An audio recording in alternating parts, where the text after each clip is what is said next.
Techie live stream again. Maulakatodu ST. Facebook.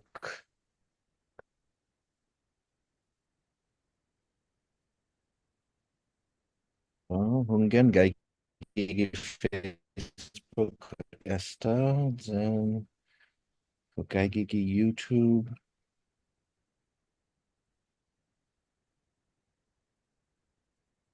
Again. All right, esta. All right. Hafa de todo samzu guana hudzang estigi on the web na episode Fanachu. Biba mes tomorrow. It is mes tomorrow. And why host me to tatlo? Si Michael Luhan Bavakwa.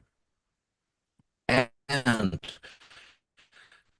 I'm excited to have one of our most frequent guests here on Fanachu. Also un frihon lokwi. Zanya manosita nestina tautau hungyan, govnatilik na tautau. He is also a passionate promoter, but he ilengwahin samoro, ikuturan samoro. He's also somebody who, if you want some lovely arts and crafts that represent our culture and our language as well, um, he's he is also got some wonderful stuff with uh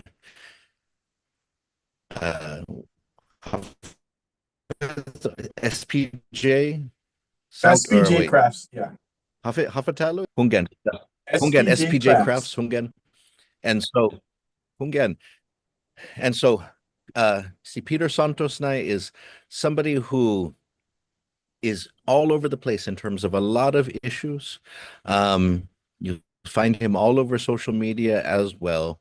But one of the things that I'm excited that he will be talking to us about today is if you look at this image here, this is an image from the most recent Guam Police Reunion, Beyond the Badge, which happened just recently, last month, at Las Vegas, Nevada. And so Peter was out there as the emcee, the master of ceremony.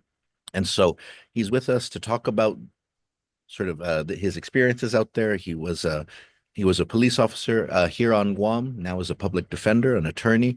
And so I'm excited to hear about his experiences because some people have asked me, Hafesti, GPD has their reunion, Gisan Lago, Hafesti, but this is the changing reality of our community, is that more Chamorros are outside the Marianas than within the Marianas.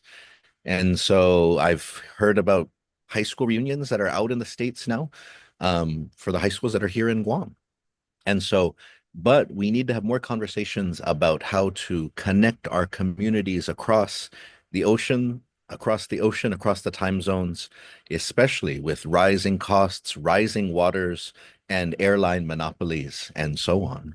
And so, Gofmagov Junay na Gaigiguini, Estina Cabadzero, si Peter Santos, buenas, si Dusmasi Purifenatop mo.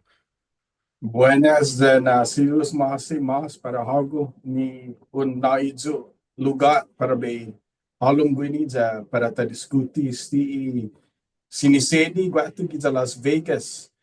I'll give you a little bit of a history of how it all started. The first one was in 2022. Retired police major Henry Terlahi and his beautiful wife, Junie, they're my auntie and uncle, so I'm a little biased, right? But himself and JQ Salas and Julie Salas are out there, two of the most active retirees out there in Las Vegas, as well as Chris Paris, whose wife is Tian Paris. You may recognize that name, former director at GPA before the utilities became before it fell under the CUC. But anyways, be that as it may, they meet frequently, they hang out a lot, and they were reminiscing back in around 2020, 2019. And they said, hey, why don't we get together, here in Vegas? Let's, with the power and the ability of social media, they reached out to a lot of alum we will call them, because not all the people that participated are retirees from Guam Police. And it's both uniformed as well as civilian personnel that worked for the Guam Police. One of the things we say, or one of our themes, is that, those who have ever been a member of the Guam Police family have will always be a member of the Guam Police family, and there's an unbreakable bond, that we all have. And so we didn't know back then in 2019 whether it was going to get a lot of participation, but we did the call out, and we did the first one back in 2022, like I said, and it was a resounding success. We had people come from all corners of the United States, even from Alaska, California, Washington, Texas, all across the Midwest, some on the East Coast, Florida, New York, up and down the coast, the East Coast. And so we had such a tremendous, very, I would say, spiritual, even, if you want to, if I could say that, very healing, time to reacquaint ourselves with each other who had worked together. Most of us worked together during the same period of time. Some were from more recent years, but it was very, very therapeutic. I think that's the word I wanted to say. And so we got together for a night of fun and camaraderie. This year, we had to change the venue because we quickly, very quickly, after everyone saw and heard about the first one, we quickly, very quickly outgrew the venue. So we had to look for a bigger venue. And even at that, we were pretty crowded in the new venue. But it was the same cast of characters, the same committee members. The chairperson was Frank Leon Guerrero, who's here on Guam. A lot of people left, or not left, but flew from Guam to go out to do this thing. Retired police officer or Sergeant Willie Brennan and his lovely wife, Mike Uggan, Danny Kanata, myself, and some others who were just guests. They weren't actually GPD members, but we were graced with the presence of the Honorable Mayor of Inarajan, who's a very close friend of Willie Brennan. And so he came out, and it wasn't just this event that we were able to enjoy each other's company. We had several dinners prior to, and then of course we had to set up for the event, and then afterwards we had our after event gatherings. But it was just around 5 to 7 days of gathering with each other and catching up and just reminiscing about some of the antics and the things that used to go on during our time. Of course, a lot of those things can't be repeated on in public, but thank God back in the 90s, we didn't have, because that's the time I served, from the early 90s until 2001. Thank God back then we didn't have cell phones, huh? So, but yeah, the other thing that happened is we were honored with the presence of Manny Crisostomo. Everybody knows Manny, Guam photographer, a Chamorro photographer, and storyteller. And he couldn't pass up the opportunity to be involved and be present and to record and capture the event. And then we also had the pleasure and honor of being with Judge Johnny Gogo from, he was a prosecutor when I was a police officer here on Guam back in the 90s. He came out after, a couple of years out of law school. Then he went after being a prosecutor here for a few years, he went back out to California and he practiced out there. And then he eventually ascended into being a judge. And so he's a judge out there in Santa Clara. And he wrote a book called Hasu, and that is documenting the war survivors, the Guam war survivors. And he took this opportunity to reach out to all the war survivors that were living in the Vegas area.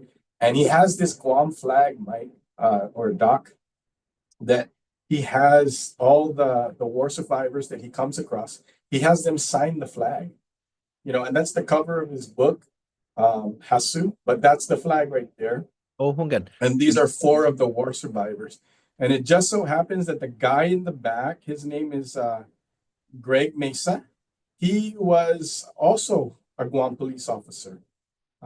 He was the oldest person in attendance that is a former Guam police officer, but he's also a war survivor. He was only a baby during the war, but nonetheless, he still lived through the war, him and his family. So, Oh, wow. No, yeah, bonito.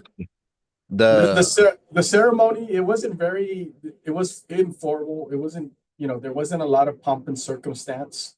The point was to maximize the amount of time that we could spend together, catching up and reminiscing. There was a lot of great Chamorro food. There was a roast pig.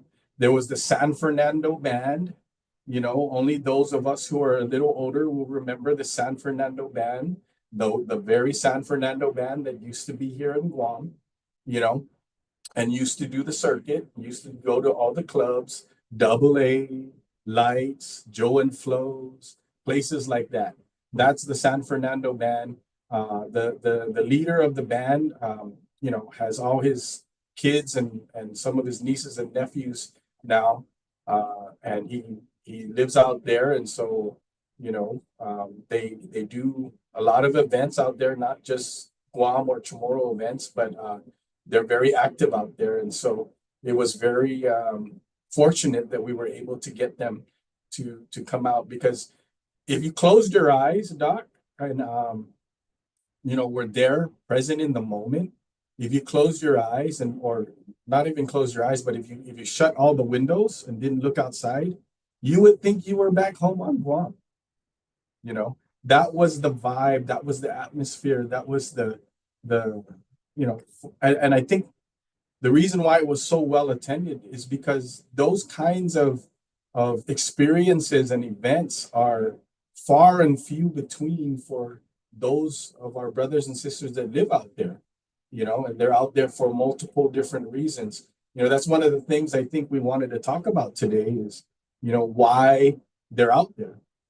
How come they left? What are some of the reasons they're out there? And I did get an opportunity to talk to some folks. A lot of times I heard, well, we came out here to be closer to our kids. We came out here because, there was a job opportunity. We came out here because we just like it out here. The last 2 or 3 times that I was out there in Vegas, I bumped into Dr. Netadug, the former president of UOG. He lives out there. Unfortunately, this time I didn't get to bump into him. I normally bump into him at like the buffets, things like that. He always likes to go to the buffet. But anyways, those are just the reasons I heard.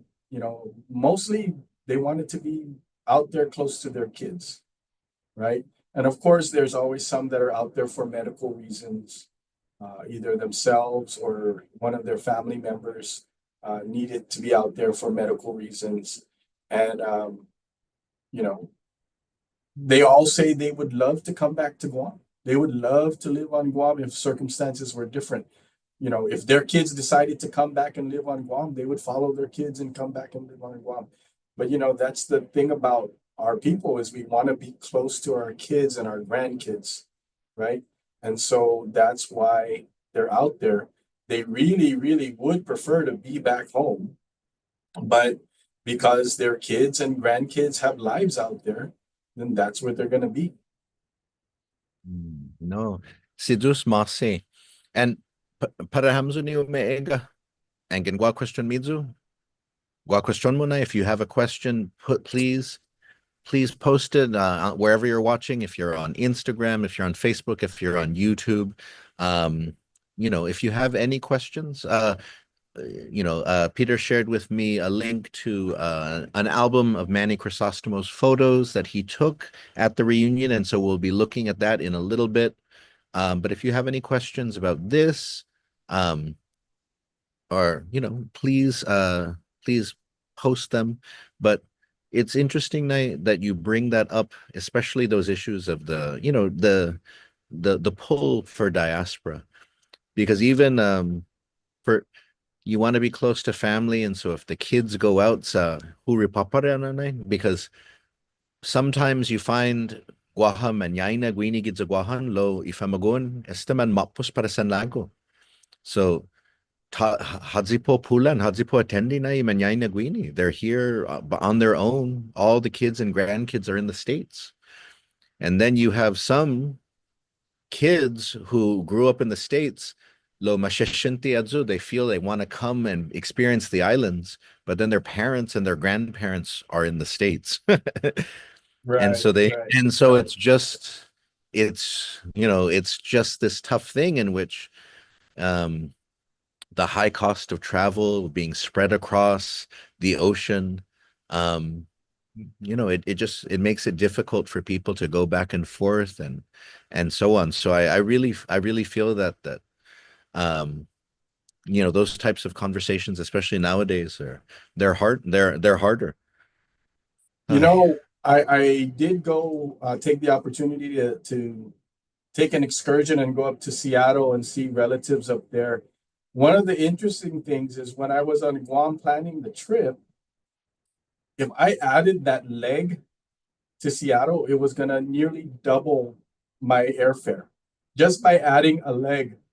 Las Vegas or Guam, Vegas, back to Guam was what I ended up purchasing. But if I went Guam, Vegas, Seattle, Guam, then it was going to nearly double the price of the ticket, which doesn't really make any sense because it doesn't really add any additional, because I had to go to Denver anyways, right? Or San Francisco. So what I ended up doing is getting a Frontier Airlines ticket from Vegas to Seattle, and then I had to fly back to Vegas to catch my plane to come back to Guam. But the interesting thing is that the ticket from Vegas to Seattle was only $125, right? And why then would it cost me an additional $1,300 if I were to add it as a leg on my trip? That's the problem that we're facing. It's not available for everyone. There used to be a time when people were called jet setters, right? Because only very rich people could fly, right? Flying wasn't the main mode of transportation, but then everybody was able to fly. And now it seems like we're going back to that, you know, way of only very well-to-do people can fly, right? We're no longer we're going back to the jet setting type of situation where only those with money can actually go out and or come back and visit Guam. And it's interesting too, Doc, where you're talking about where there are people who were born out there or were out there since they were kids and they have this longing to come back to Guam and to see what Guam is about and to immerse themselves and to experience the island and the culture, right? So a couple of years ago, my mailman over here at work, he comes in to drop a package and he looks at me and he goes, "Hey, you're Pete Santos, right?" And I was like, "Okay, how do you know me?" Because you never know. Maybe I prosecuted him, maybe I arrested him, something, or maybe he just, he goes, "No, I used to watch your YouTube videos." So I've been putting videos on YouTube for about 20 years now. And he says, "You're the reason why I came back to Guam." And I said, "Really?" He said, "Yeah, you were talking in one of your videos about, Guam needing our people to go back home and so on and so forth." And so he goes, "Yeah." So I decided, he was living out like somewhere in Arkansas or something. And he says, I really wanted to go home and see what it was like. And I was always following you and your videos. And so he goes, I came home and then I met a girl and now we have 3 kids and this and that. And I was like, great, that's just knowing that one person, that I had the ability to convince at least one person, that's enough. Just one person, that's enough. But not only that, he found his wife and they have 3 kids and now they're living their lives. That's amazing. I was so it was so heartwarming to hear that. But I hope that people out there just do it. Just get on the plane and come.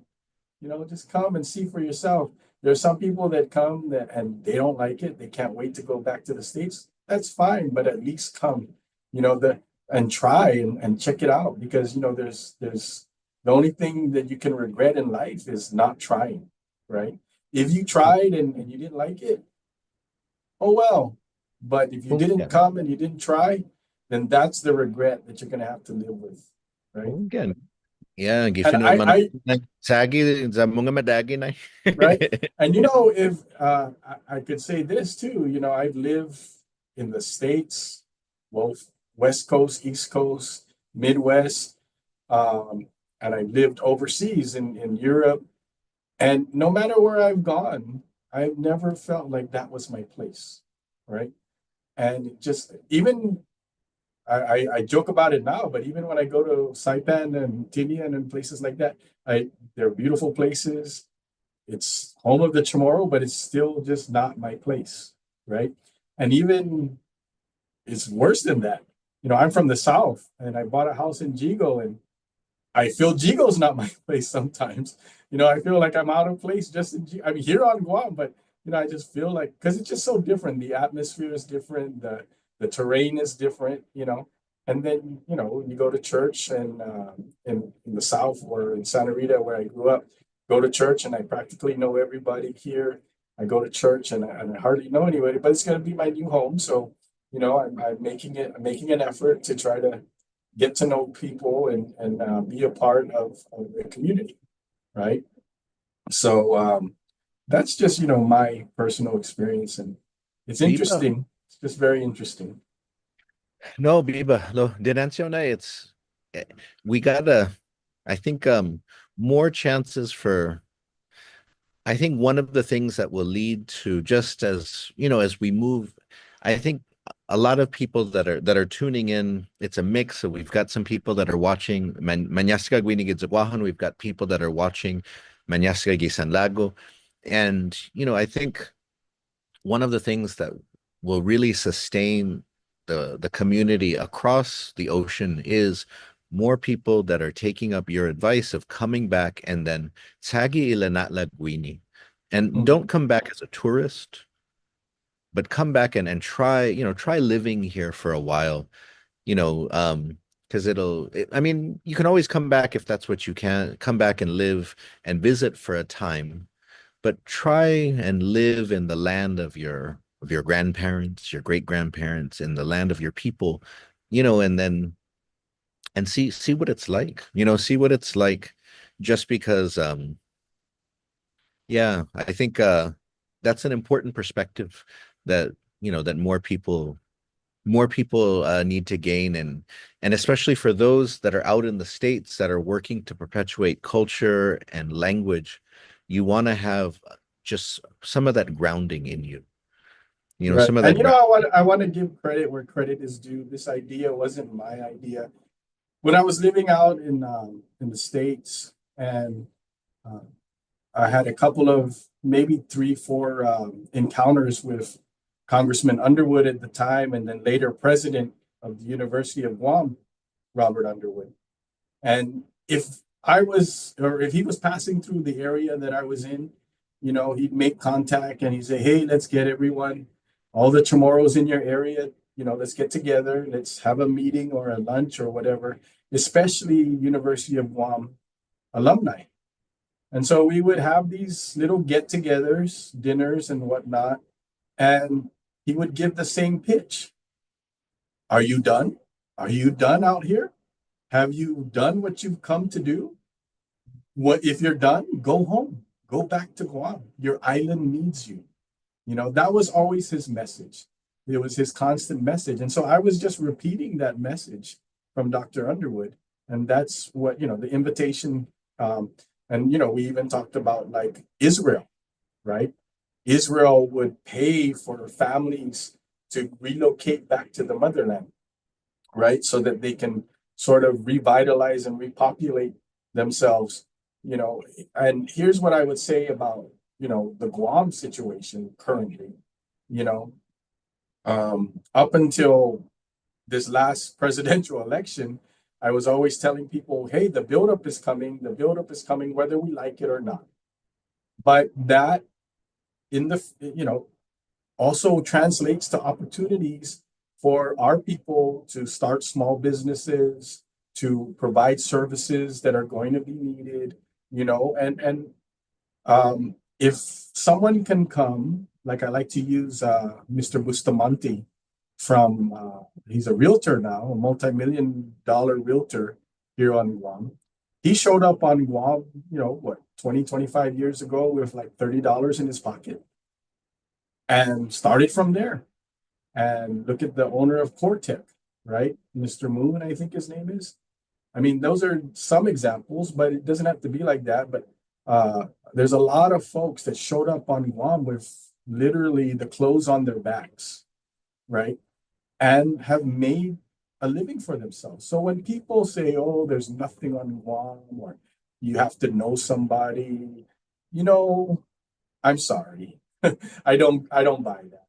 There's opportunities here or everywhere else that you want to go and make opportunities. The problem is you have to do it. It's not gonna, you know, what's his name? Warren Buffett or Bill Gates is not gonna come knocking on your door saying, hey, I need you to be the CEO of this new $300 million company that I'm starting. You know, that's not gonna happen. You have to go and make it happen. There are people, look, let's talk about a lot of things, okay? I mean, I know this episode was supposed to be about the Vegas reunion, and we talked about that a little bit, and we'll talk about it a little bit more. But Okay. here's the thing, right? There are people that come here and you know, they're not from here, but they are able to start businesses and or companies and make a very, very good living on it. We have an advantage. We do, because we didn't have to fight to get here, right? We were already here, or we are already here. There's nothing stopping us from going out and starting a landscaping business or a mom and pop store or, you know, anything else, right? Junk removal business or whatever. Nothing is stopping us. There are people who have come to Guam and have made a life for themselves. And we have an advantage is because we are here already. They had to fight to get here. And then the other thing I wanted to talk about is the latest census. And here's something that not a lot of people are talking about or even realize. But the CNMI, for the first time in history, the number one demographic is not Chamorro. It's not. It's Filipino now. They were overtaken, surpassed. Here on Guam, we barely hung on. We barely hung on. Chamorros are still the number one demographic, barely. But you know why we're still the number one demographic? Because the Chamorros from CNMI are here. How many CNMI flags do you see going down the street? I talked to installers at GTA, Docomo, talked to a lot of people. A lot of them are from the CNMI. Why? Because there's no jobs up there. So they come to Guam for the jobs. And thank God, right? Thank God. They come here because they want their kids to get, well, I don't know if they're really getting a better education on Guam or not, but they come here, right? for better opportunities, right? But if it weren't for the CNMI folks to come to Guam, we'd be the same as the CNMI. We would no longer, the Chamorros would no longer be the number one demographic. The number of Chamorros from the CNMI on Guam is the only thing that's keeping us still the number one demographic. Other than that, we'd be just like the CNMI, right? And so, there's been talk about reunification, but that's a whole different episode, right? But what I'm saying is, when I hear people saying we leave because there's no housing, we leave because there's no jobs, we leave because you're leaving is because you're not willing to do the work. You're not willing to, to do what it takes. There's struggles everywhere. You go to California, you go to Washington, there's struggles there too. The difference is, over there, you may not have that support network that we have here on Guam with our family and our extended family, right? We did move to Guam or to California in the 80s, and it was rough. It was rough. It's not a walk in the park. It was very rough. I choose Guam all day, every day, any day. Even with the perceived hardships that we have on Guam. Oh, we don't have this. Oh, we don't have that. Guam is so boring. Excuse me. Look around. There's people doing all kinds of activities in the water, in the mountains. There's hotels here. There's things here to do if you want. If you're sitting on your couch complaining that there's nothing to do, the problem is that you're sitting on your couch complaining, right? Get out there and do things. Stop complaining, and stop waiting for people to help you, right? Our support services are meant to, give a hand up, not a hand out, right? It's okay to get a hand up once in a while, but we can't that can't be our lifestyle. Our way of life is just to live on handouts, right? Hand up, okay. Hand out, we need to have a conversation, right? Help us help you. Help yourself, help us help you. I'm all for helping those who need help, but I'm not, I don't believe in supplanting or supporting others who don't want to support themselves. But that's just all part of the mentality, right? That, when people say all these things, these bad things about Guam, they badmouth Guam. And oh, by the way, the other thing they like to say about Guam, oh, Guam is so corrupt. Guam is so corrupt. I saw something that was very, very eye-opening, right?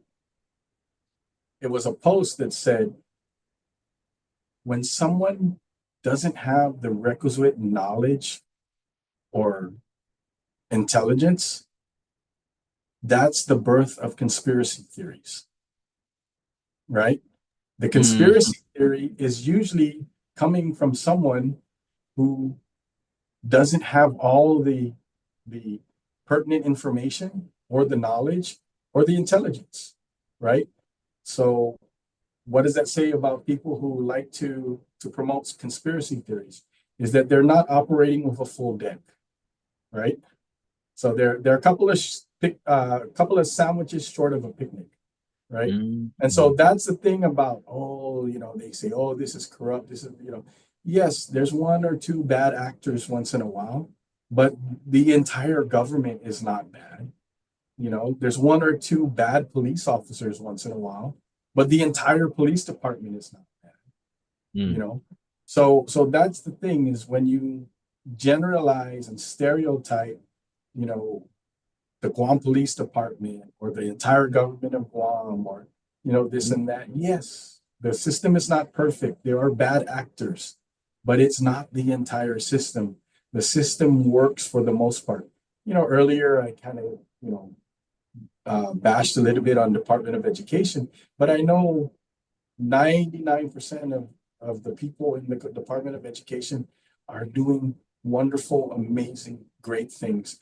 Our teachers are going out of their way, yes, there's a few bad apples in the bunch, but that's not the entirety. I actually, I am very, very impressed and proud of our government and our government workers and our teachers and our nurses and our doctors, our lawyers. I've lived in other places and I've seen just how bad things can get. The corruption in some of the places that I've been to, makes what's happening on Guam seem like child's play, you know? Um, No, Denuncio, good point. No, I thank you for sharing that. I think you shared a lot of good points there, and I think especially in the broadening, I mean, I think the perceptions that Chamorros and people have of the United States, it's got to be challenged right now, especially in, the even just what you mentioned there about that idea that government, it's all corrupt and so on and this and that. I mean, that's the perspective that's being used for the most part by the Trump administration and by Doge and stuff. Just this idea that the government is just, it's just filled with all these people that don't do anything and you just need to cut and fire them. And yeah, and not everything that comes from the States is great. I mean, Exhibit One, Dr. Rod McNinch. but yeah, no, but I think so. I think this is, but I'm wondering if I'm wondering how this will affect sort of the diaspora, if because will the luster of the states, will it kind of fade a little bit if going to the states, because um with the fact now that if you are like a brown man in certain places in the states, you are very likely to get picked up by ICE, just like if Yeah, you are I carried or my passport oh everywhere I yeah. went. You And know, it and the thing and what a lot of people, even if they are Trump supporters, have found that is if you look a certain way, it doesn't matter how many times you voted for Trump. If you are in a certain role and if you are in the wrong place, wrong time, and your job is gone, you get picked up by ICE because you look a certain way, and it's just so. But I'm wondering, just in terms of this conversation about the government, the diaspora, where it's all heading. But yeah, I'm hoping that but it's good that you bring up though just that idea of reversing the brain drain though. Encouraging more people to kind of come back and sort of stopping that idea that I would hope though that more people have been inspired and encouraged to kind of stay on island, to uplift the island and not sort of continue on just that movement of just leaving island and so on. But we'll see. We'll see what happens sort of in the next few years. But I'd oh, like go to ahead. Go share a quick story about my experience as a teenager out in Washington. Um, so it's no secret, right? Chamorros like to cockfight. So my first girlfriend, I used to go visit her, and her dad would raise chickens. So one day he sent me and her cousin to the feed store. And so we go into the feed store, and we're doing is we're buying feed, right? Chicken feed. And so this Caucasian old man, probably in his 70s, maybe even his 80s, he looks at me and he goes, "Why don't you go back to where you came from, Gook?" Right? And I said, "I'll go back to where I came from after you go back to where you came from." Right? He looks at me and goes, "I'm from here." I said, "No, this is Indian land." He goes, "No, we killed the Indians, and this is our land now. This is the white man's land now." I said, "Okay, fair enough. All right, if you want to, that's the way you want to say it. That yeah, there's truth in that. Okay, so you displaced the Indian and you took their land, and now it's your land. Okay, that's history. Can't dispute that." But then I did tell him this. I said, "You know what? I didn't come to the United States. The United States came to me. I'm from Guam. We didn't come to the United States. The United States came to us. So if you don't want us in the United States, then the United States is going to have to grant us independence and let us go." because, like it or not, we're part of the United States because the United States came to Guam. So I don't think he even knew where Guam was, but that shut him up, right? So, I've always been a fighter, even back then when I was a high school. I never wanted to join the military, but I ended up joining the military. Truthfully, as I was just trying to get a free ticket to the States for the training. And then when I got into the training, right? Because you go to ROTC at University of Guam, they send you this letter. It says, hey, come out to Fort Knox and we're gonna give you this it's called summer camp, right? And that's where they indoctrinate you and they try to convince you to join. And so 14 of us at UOG, we went out there just like, hey, let's go just take the ticket. And then after that, we'll go, cruise the United States. And that's what we did. We went from Fort Knox, then we went to DC, I went to New York, and then went to Seattle, and then came home. But when we came back, all 14 of us decided to join. So obviously their recruiting tactics worked because it worked on all 14 of us. And we all ended up going active duty Army. So that's the funny story about but the crazy thing is we all enlisted, or not enlisted, but commissioned uh, 3 months before 9/11. So we were already at basic training when 9/11 happened. We were in basic training when 9/11 happened, and that changed the whole paradigm. We we ended up getting into something that we didn't know we were getting into. But yeah, it is what it is. That's the history. Yeah. No, no, thank you. No, thank you for sharing that. I mean, I've been saying, desde humalum na si Trump and the executive orders that have been passed, and I want to have a Fanachu episode in the near future, which just and maybe Benti Hago, Benti si Underwood, Pat Otro Tauto, just to talk about kind of what is the tomorrow in all of this, because we see things such as declaring that English is the official language of the United States, which will mean that there will be less funding for bilingual education or support for other languages. We see attacks on diversity, which means, and for teaching and for things, even something as simple as the Department of Defense basically You saying want to that hear they something scary? can't celebrate Chamorro month now. No, no. You want to hear something scary? It was, I think, in the 90s when I watched this documentary. I can't be exactly sure because it was so long ago, but it might have been David Duke or some other Ku Klux Klan member. But he was saying, he was using a dog whistle, right? And he was, for those that don't understand, dog whistle is like secret code, right, to other people, right? So he was using a dog whistle to all the other white supremacists, right? And don't get me wrong, I have lots of friends and even family that are Caucasian, right? I have nothing against white people, but there are white supremacists, out there. Just got to understand that, right? But there was this documentary I was watching, and his message to everyone was like, just don't be radical right now. Just do, just do you get into the ranks of, police departments, the military, government, and then one day when the right president is president, then we'll be able to, but for now, work your way up into those positions, work your way up into positions of power and authority. And then when it comes time and the green flag, right, is waved, right, then we will have our reckoning. And at the time, I thought, I was like, that sounds crazy. That's crazy talk right there. That's just, but I think now that I look back at that and see what's going on today, right? I think that, there's some and look at me, I was just talking earlier about conspiracy theories, right? But it seems like, some people listen to that, right?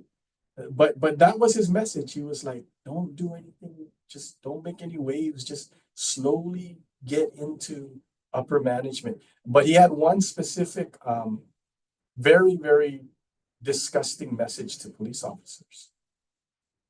He said, get into the police and use your authority and abuse minorities and this and that.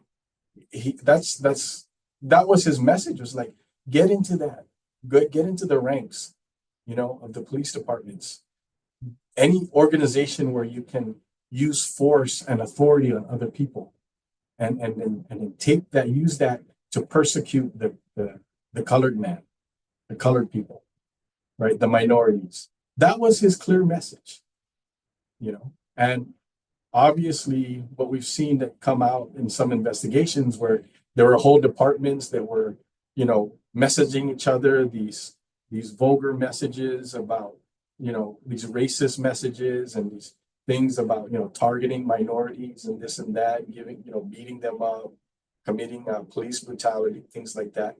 That's real. That's not a conspiracy theory. Those were actually real, there's hard evidence of that happening, right? And, it's just, that's that pervasive,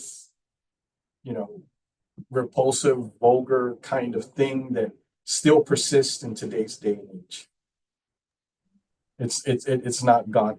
And earlier we were talking before we got on air about, affirmative action and DEI. A lot of people like to look at that as a negative thing, or they like to disparage it, right? But we forget why we needed it in the first place, right? Mhm. And whether or not, the question is, okay, are we at a point where we don't need it anymore?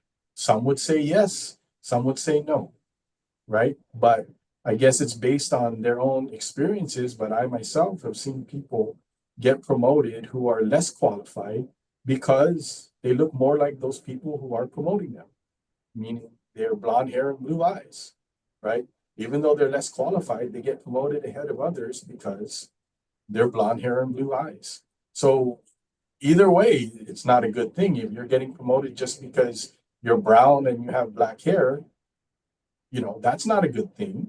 But if you're getting promoted because you have blonde hair and blue eyes, is that a good thing?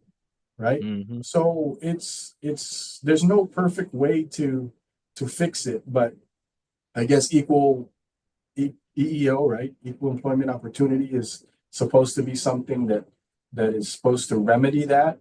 But is that enough? That's the question. Is that enough? Right? So anyways, I'm not a policy maker. I'm just an observer, and um, these are just my thoughts. No, no. So let's loop back because we only have a few more minutes. Let's loop back. Hugen, dispensa to because there mega sineta diskuti na zan gofanog na mega gihinasot testalo. Nihita atenesti po the reunion. And so, as I said, Litratun Manny Chrysostomo, these are from Manny Chrysostomo. So I'll flip through them, and then so you were the Makumbida Hakomoy MC, no? You were the Right. MC? Both for the first time and the second time. But I wanted to touch on our theme this year. We called it Beyond the Badge because obviously majority of people there were some people who were still active GPD officers that were in attendance, but for the most part, they're prior GPD members and as well as family and retirees. And so that's why it was called Beyond the Badge. And right before I went out there, there's Tien Paris, right? Right before in the back, right before I went out there, I had a village council meeting up in Jigo, and Chief Ignacio was there, GPD Chief Ignacio, Stephen Ignacio, as well as Colonel Joe Carbolito. And they knew that I was going out there. They knew I was going to be the MC. And their message to everyone out there was, 3 words: love, honor, and respect, right? Love because we're a family, honor for their service, and respect for, everything that they sacrificed and to include the families, right? For behind every police officer or policeman, policewoman is a family, whether it's the parents or the children or the other half. You know, they have to support their loved one who leaves to go do his shift, and you know, sometimes you don't know when they're coming back home or if they're coming back home. So it's a very, very heavy burden to wear a badge and to carry a gun in the service of the public, because you don't know whether that day you're going to lay your life down or have to put someone else down. And either proposition is a very terrifying and scary thing, and a huge, heavy burden and responsibility to have. So that's why, you know, I had said during the opening of the event that those who become a member of the GPD family create a bond that is absolutely unbreakable, because we who had served in that capacity, there's my old boss, Sergeant Helen Napolan, my first supervisor. She's the one in the yellow dress. But we who have served in that capacity have formed an unbreakable, undeniable bond that will always, always be there, you know. So it's just, there's the chairman, uh, retired Major Frank Leon Guerrero, who was also serving as the U.S. Marshal of Guam. He retired from that as well. He was the chairperson of the event, Beyond the Badge. So it just turned out to be an amazing event. There's Guam's next Attorney General. I had to throw that plug in, right? No, no. Maulika, Um, Maulika, Maulika. so you know, these are that night was just magical. It was therapeutic. It was spiritual. It was just such an amazing event. And I'd be remiss if I didn't mention the fact that there were so many. It took a lot of effort to put this together. As you can see, it wasn't you know, Cracker Jacks. This was it was like almost like a gala, right? There was a lot of effort, hard work, blood, sweat, and tears that went into getting everything prepared for this wonderful, amazing, and spectacular event that the GPD alumna was able to have. You know, those of us who, or those majority of those are over there in the States. Yeah, that's Frank Mantegnonia and his lovely bride. Uh, these are folks that served in the 80s and 90s, you know, left. There was an early retirement. That's Carlos Roman, EJ Perez, and John Uggan. Um, you know, these are folks that left back in the early 2000s. That Guam had a early retirement back then. You could retire at 15 years, believe it or not, because for GPD, because they were trying to cut government. You know, they shouldn't have allowed police officers to retire early. I guess 15 years. That's a young time to retire, but or a short time to retire. But you know, the work of a law enforcement officer is not easy. Yeah, there's Willie Brennan, um, husband of Lonnie Brennan, director of DYA, but Willie is a retired sergeant from the Guam Police Department. He's talking with Ike, not Parade, that's the customs guy. Ike, I forget his last name, but it's a Japanese last name. But he's also a former police officer. The guy sitting down, Ike. Mm. Ooh, he's gonna get mad at me next time he sees me. Yeah, and there's Greg Mesa, former GPD, also war survivor. Um, he was the, I guess we could say he was the honored guest. We had several honored guests for the night. We had Manny Crisostomo. We had the mayor of Inarajan.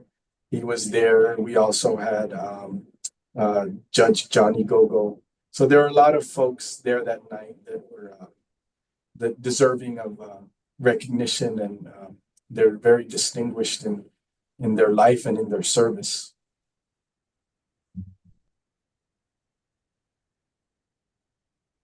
And there's in the background there in the gray shirt with the It says wasabi. Ike and Flo Soriano. Soriano, yes. Oh, I guess it's not Japanese, but sounds it. But anyways, the guy in the back there with the Guasali shirt, that's retired Major Henry Terlai. He was one of it was his idea actually during a backyard barbecue. It was his idea to put this together and get it together. And then one of the main players is retired police officer John Manabusan, or JD Manabusan, as he is known. He was one of the main coordinators for this event. A lot of people will remember him. He's the guy that put on the War on Ice seminars back in the day. Remember those? War on Ice and DWI seminars. He was the brain behind that, all of those things. He is a very, very good, how would you say it, project manager. Yeah, he kept everyone on task. Yeah, lots and lots of people there, familiar faces. Yeah, it was just a wonderful event. But Doc, I'm in trial and I'm supposed to be in court in 3 Oh, days. no problem. Yeah. No problem. No problem. So So, put forward, I want to give you just a chance now. Any final thoughts that you wanted to share about sort of your experiences, GPD, the diaspora, just any final thoughts that you want to share? just that the tomorrow spirit, the camaraderie, uh, you know, growing up on Guam and being a part of the community, it's still very strong. No matter what people will say about our island, have negative things to say about our island, it's our home. We only have one home. We only have one community, right?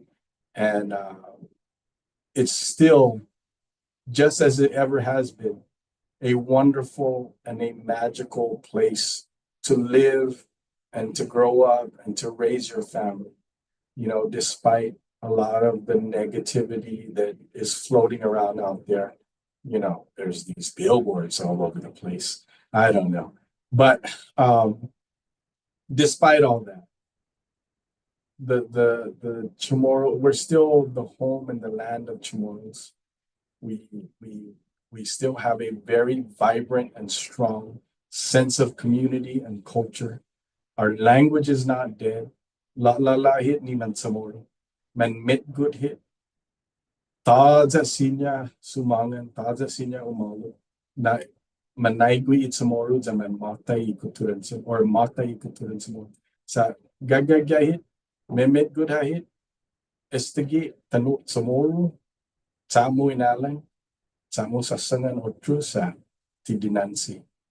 Dinansi na estigi i tanota, i tautauta, i kuturata, met good hit, ninayan na umafunasin.